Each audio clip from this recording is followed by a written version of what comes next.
आमर संस्कृति आमर संस्कार सर्वदा रहु आम सहित। भारतर महान ग्रंथ आउ काव्यगुड़िकर संपूर्ण संकलन सब्सक्राइब करंतु तिलक।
लंकेश्वर महाराजंकर जय हो।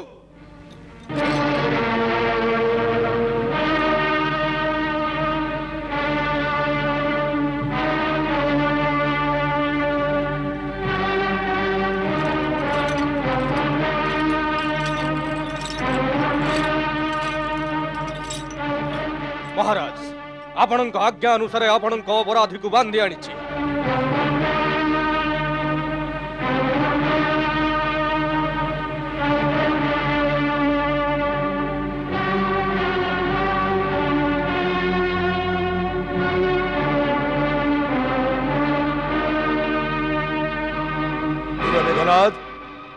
मोर तुमठू यही आशा थिला, तुमर पराक्रम प्रशंसा योग्य।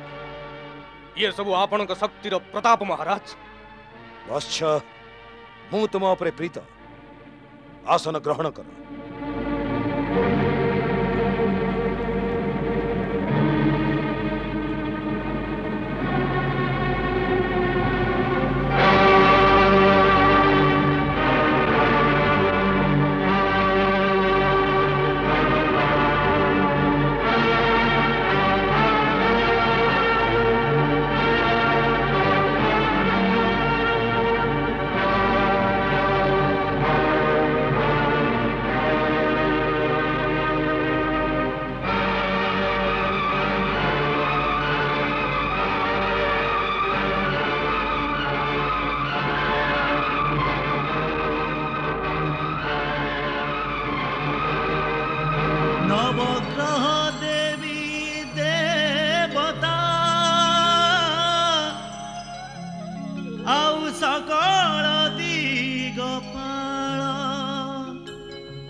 सर्वे भयभीत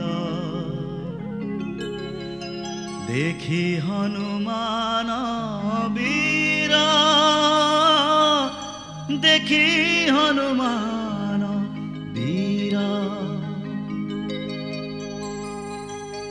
मने मने वीर करे प्रणाम, घेनती देवता गण। मुक्तिर दिन आसुछि पाखेई, धन्य प्रभु श्री राम। जय हनुमान जय श्री राम। ही बानर को डरुथिल? याठी एमती कौन विशेषता अछि जे ये केवल मोर सैन्य मन को प्रहार करेनी, बरं राजकुमार अक्षय कुमार परी परम योद्धा को हत्या भी करिछि। महाराज ये देखा जेते सरल, वास्तव में सेतिकी सरल नुहे। ये परम मायावी, अनेक प्रकार छलना विद्या जाने। सेथिपई से कहार अधीन नुहे महाराज। ता साथी युद्ध करुवा बेले एथरक मु भी विचलित हो जाइथिली। शेषरे ब्रह्मास्त्र प्रयोग करी ताकू काबू करने को पड़िला। या पई तुम्हें ब्रह्मास्त्र प्रयोग कल? हाँ पिताश्री। तेबे तो ये निश्चित मो सम्मुख को आसीबा योग्य। कह बानर कहार साहस पाई तुमर से सुंदर उपवन को उजाड़ी देलु। मोर राक्षस जी कि सेठिका रक्षक थिले, तू ताकू को अपराध रे मारिलु? प्रभु, निज शरीर को सुस्थ रखिबा आ ताकू रक्षा करिबा प्राणीर प्रथम धर्म।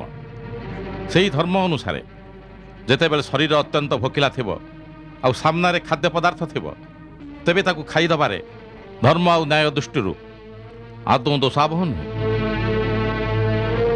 मु 100 योजन समुद्र लंघी करी आसीथिली। सेही परिश्रम रे मु थकी जाइथिली आ मते भोक भी होउथला। तेथिपई अशोक बाटिकार फल उपरे निजर अधिकार भावी खाइदेली। महाराज, राति समय रे जेतेबेले वृक्ष शोइथिबे सेतेबेले सेथिरु फल आ पत्र आदि तोलिबा अनुचित। सेइथिपई मु सेमानंकु हलेई देई निदरु उठेइथिली। तांकु हलेई बारे किछि वृक्षर मूल बाहर को बाहरी आसला। बस पुणी आपणक सैनिक माने मते प्रहार कले। निज शरीर को रक्षा करिवा पई मु सेमानक संगे लढिली। महाराज, जो माने मते प्रहार करि नाहंती सेमानकर मु किछि भी करिनी। बस मु केवल सेई मानकु मारिछि जो माने मते मारिबा को चेष्टा कले। सेथिपई आपणक पुत्र अक्षय कुमार को मु परलोक को पठेइली। महाराज, जे युद्ध इच्छा आसे ताकू मारिबा अधर्म नुहे। मोर प्रिय पुत्र राजकुमार अक्षय को हत्या करबा समय तते मो शक्तिर कोनोसी भय नथिला। सठा, तू मोर जस और कीर्ति विषय ए पर्यंत किछि सुनिनु? सुनिछि महाराज। आपणक कीर्ति आ आपणकर कृतित्वर जसगाथा सुनिछि। केमिति सहस्र बाहुरे आपण वीरत्वर सहित युद्ध करिथिले। आउ पुणी केमिति बानर राजा बाली आपणकु तांको काख तले जाकी 6 मास जाए बुलीथिले। आपणक वीरत्वर चर्चा तो 3 लोकरे समस्ते करंती। महाराज, जे मायारे भिखारी बेश धरी कौनसी एकाकी दुर्बला स्त्री को चोरंक भली उठे आणे से भली परम वीर आपणक व्यतीत आउ किए हेई पारे?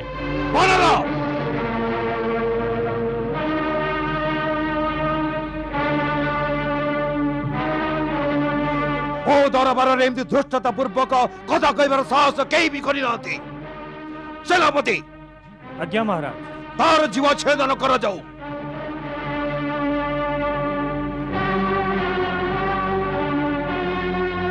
रुह सेनापति। मंत्री प्रहस्त, आपण मो आज्ञा पालन रे बाधा सृष्टि करूछथि। महाराज, एमिति साहस मु करि परिबिनी, किंतु आपणक आज्ञा पालन पूर्वरु मु आपणक सभारे गोटिए विनम्र निवेदन करिया को चाहूची। कोंतो? हे लंकेश्वर, ये कौन सी साधारण मानव नुहे। आउ से एठिके आसीबा भी आदो साधारण कथा भली लागुनी। ए बानरर रूप तार छद्मवेश भली लागुची। कारण जेते तेज ता देहरे अछि ताहा बानरंक देहरे न थाए। हेई पारे से इंद्रंक कहिबा अनुसार एठिके आसीची, नहले कुबेर किंबा जम वरुणंकर दूत होई पारे, किंबा विष्णु ताको एठिके पठै थई पारे। सर्वप्रथम एक कथा जानि नबा अत्यंत आवश्यक।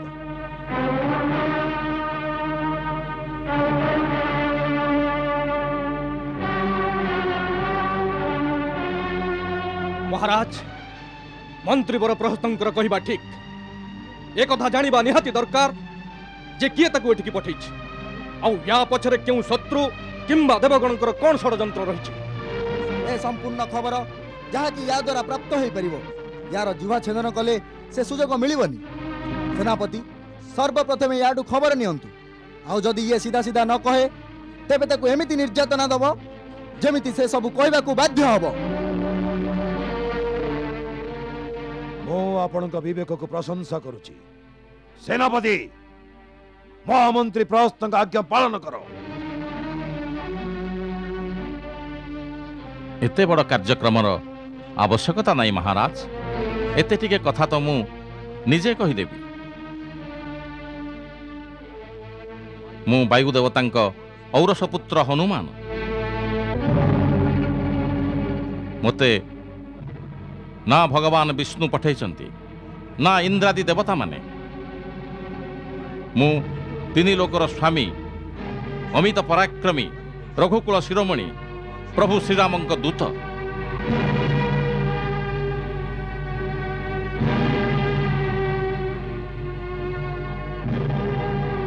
जहांक भार्या सीता माता तमे मायारे हरण करिच। मु सेई सीता माता खबर नबाकू आउ तमकू भेटिबाकू 100 योजन समुद्र लंघी आसीची। मु सीता माता दर्शन करि सारिची। केवल तमकू भेटिबा पई ही मु एमिति निजे ही बंधा जीवा पई स्वीकार कली। नहेले देवताठू नहीं असुर पर्यंत मते केही भी कौनसी अस्त्रे किंबा कौनसी फासरे बांधि पारिबेनी। कारण ब्रह्मांकठू मु एही वरदान पाई सारिची। मु तो एक कथा देखिबा पई लोभरे आसीथिली जे महर्षि पुलस्त्य जहांकर जश निर्मल चंद्रंकर समकक्ष तांक वंशरे तांक कीर्ति को कलंकित कला भली लोक किए से मूर्ख जी कि श्रीरामंक संगे शत्रुतार साहस करि पारे। जहाकू श्री रघुनाथंक शक्तिर अनुमान अछि ना भय। तू गोटाए छार मानवर शक्ति रे रावण को डरेबा को आसीचु। रावण जाको ब्रह्मा और स्वयं भगवान शिवंक ठारू शक्ति प्राप्त होईची। यदि मु भगवान शिव होई थांती तेबे तुमको एई उपदेश देई थांती जे वत्स मो शक्तिर किंबा मो अनुकंपार दुरुपयोग करना। तू धर्मपूर्वक तपस्या द्वारा जो शक्ति मोठू पाइचु तार प्रयोग विनम्रता सहित धर्म कार्य लगाओ। यदि ता जोगु निज भितरे पाप अहंकार और अधर्मर प्राबल्य बढ़ी जाए तेबे तार गोटाए परिणाम विनाश, समूले विनाश।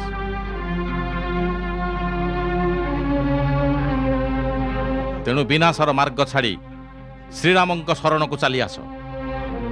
जी कि गोटे तीर रे महाबली बाली को विनाश कले आउ खर दूषण को सेना सहित बध कले।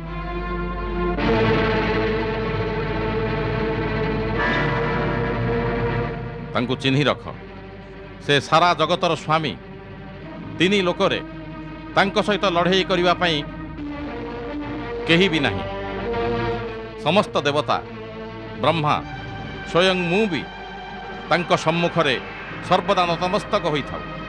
तेणु पुत्र एबे भी समय अछि जानकी माता को नहीं से शरणगत वत्सलंक शरण को चली आस। अपना बानर ये भगवान शिवंक वाक्य ना तोर भ्रमित बुद्धिर प्रलाप।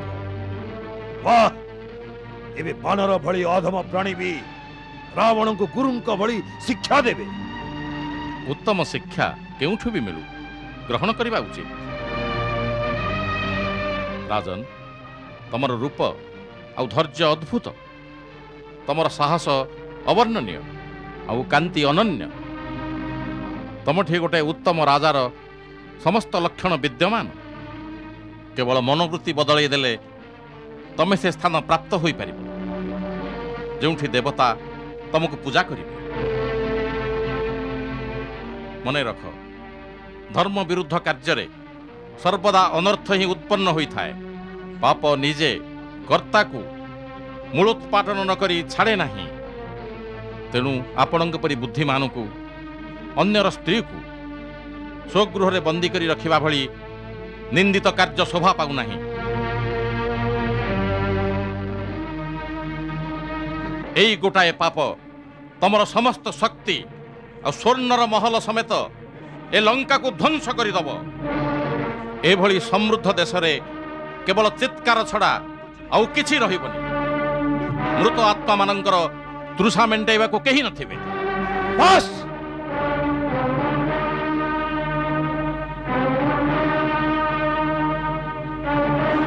ହେଇଗଲା ଏ ଅନର୍ଗଳ ବକ୍ତୃତା। ନିଜର ମୃତ ଆତ୍ମାର ତୃଷା ନିବାରଣ କଥା ଚିନ୍ତା କର। ଆମ ପାଇଁ ଚିନ୍ତା କରିବା କୌଣସି ଆବଶ୍ୟକତା ନାହିଁ।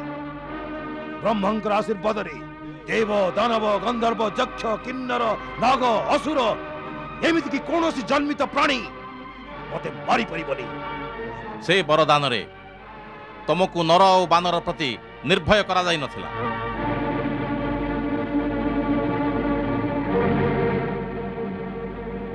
ଭଗବାନ ଶ୍ରୀରାମ ଏହି କ୍ଷଣି ନର ରୂପରେ ଆଉ ସୁଗ୍ରୀବ ବାନର ରୂପରେ।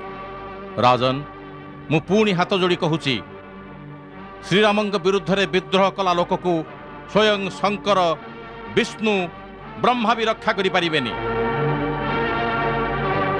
ରାମଙ୍କ ପ୍ରତି ବିମୁଖ ହେଲେ ଲକ୍ଷ କୋଟିର ସମ୍ପତ୍ତି ବି ସେଇଭଳି ଶ୍ରୀହୀନ, ଯେଉଁଭଳି ଗୋଟାଏ ନାରୀର ଶରୀର ସ୍ୱର୍ଣ୍ଣ ଅଳଙ୍କାର ପିନ୍ଧିବି ବସ୍ତ୍ର ବିନା ମର୍ଯ୍ୟାଦାହୀନ ହୋଇଥାଏ।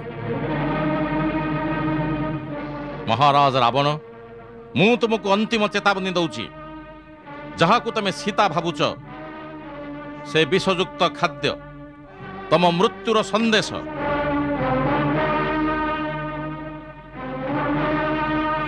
ସୀତାଙ୍କ ରୂପ ଧାରଣ କରି ତମ ପାଖରେ କାଳଫାସ ସଦୃଶ ଆସି ପହଞ୍ଚିଛି। ମହାରାଜ ରାବଣ, ଇଏ ଅନ୍ତିମ ଚେତାବନୀ, ନହେଲେ ମୃତ୍ୟୁ ପାଇଁ ପ୍ରସ୍ତୁତ ହୋଇ ରୁହ। ମୁଁ ନିଜେ ତମକୁ ମୃତ୍ୟୁଦଣ୍ଡ ଦେବା ପାଇଁ ସମର୍ଥ, କିନ୍ତୁ ମୋତେ ଶ୍ରୀରାମଙ୍କର ଆଜ୍ଞା ନାହିଁ। ଆଉ ଏମିତିରେ ମୁଁ ସେ ଗୌରବ ଶ୍ରୀରାମଙ୍କୁ ଦେବାକୁ ଚାହୁଁଛି। ମୃତ୍ୟୁଦଣ୍ଡ ଦେବାକୁ କିଏ ଶକ୍ତ ସାମର୍ଥ୍ୟ ଏ କଥା ତାକୁ କହିଦିଅ। ଏବେ ତାର ଶିରଚ୍ଛେଦନ କର।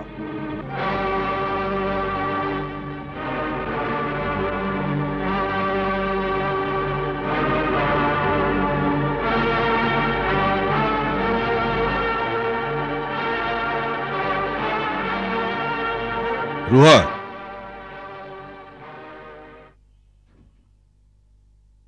ରାକ୍ଷସ ରାଜ, କ୍ଷମା କରିବେ। ଯଦି କ୍ରୋଧିତ ନ ହୁଅନ୍ତି ମୁଁ କିଛି ମିନତି କରିବି। କୁହ। ମହାରାଜ, ଏ ବାନର ଦୂତ ହେଇକି ଆସିଛି।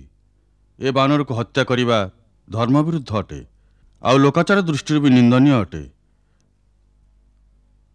ଆପଣ ତ ରାଜନୀତିର ବିଶେଷଜ୍ଞ, ଆପଣଙ୍କ ପରି ବୀରଙ୍କ ପାଇଁ ଏହା ଉଚିତ ନୁହେଁ। ମୁଁ ବିଭୀଷଣ କକାଙ୍କ ପ୍ରସ୍ତାବରେ ସହମତ ନୁହେଁ। ମୁଁ ତ ଏହାକୁ ଦୂତ ବୋଲି ବି ସ୍ୱୀକାର କରିପାରିବିନି, କାରଣ ଇଏ ତ ଦୂତଙ୍କ ଭଳି ଆଚରଣ ହିଁ କରିନି। ଏଠିକି ଆସି ଶତ୍ରୁଙ୍କ ଭଳି ଆମ ସୈନ୍ୟମାନଙ୍କୁ ହତ୍ୟା କରିଛି।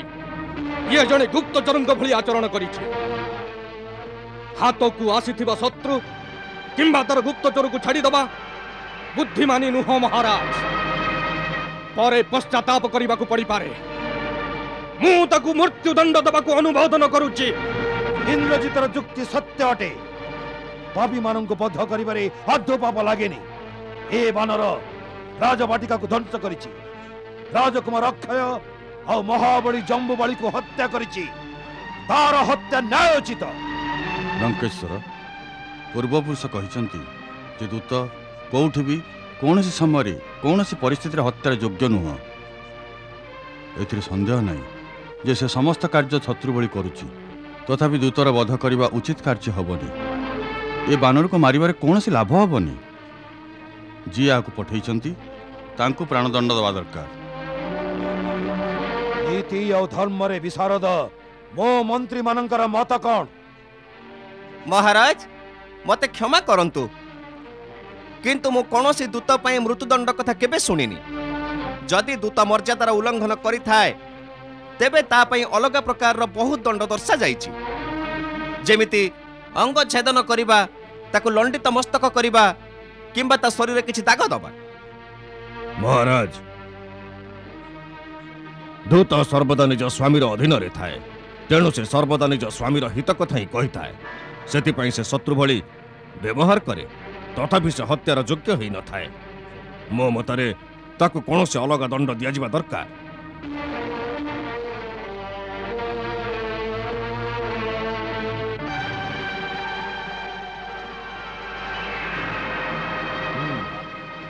ମୁଁ ତମ ସମସ୍ତଙ୍କ ମତ ସ୍ୱୀକାର କରୁଛି, କିନ୍ତୁ ଏ ଦୁଷ୍ଟ ବାନରକୁ କୌଣସି ନା କୌଣସି ଦଣ୍ଡ ଦିଆଯିବା ଆବଶ୍ୟକ। बानर को निज लांज प्रति बहुत ममता थाए ताहा ही तांकर अलंकार तेणु यार लांज जळी दिया जाऊ ओडा लांज को नहीं ये ता प्रभु पाख को गले सेठी ताकु तार मित्र और कुटुंब माने पीड़ित और संतप्त अवस्था देखी शोक करिवे राक्षस गण ता लांजरे निया लगेई ताकु नगरर सड़क और चारि छकरे बुला जेउथिरे राक्षसंक पिले जळुथुवा लांजर एई बानर को देखी आमोदित हेबे एहा मोर आज्ञा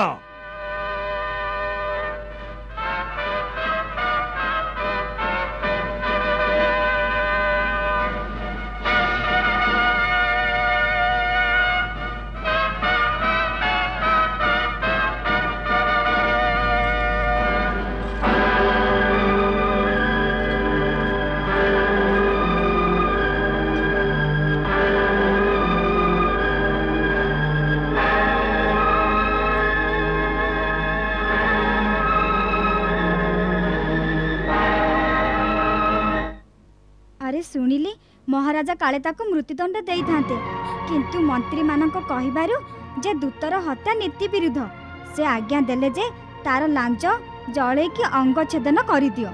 बानरबु तो निज लांज प्रति बहुत ममता थाए बहुत दुख करूथिबो। दुख कले कोन करिवो लांजरे निया लागिले माछ बळी छटपट हबो।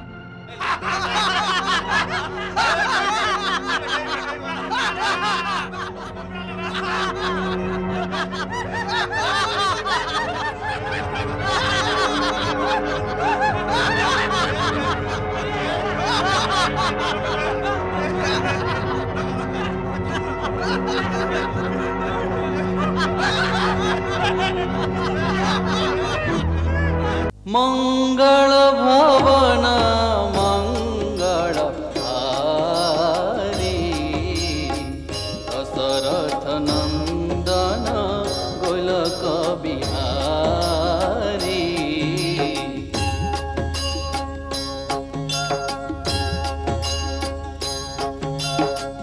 सीताराम चरित अति पावन मधुर सरस पुण्य अति मन भावन।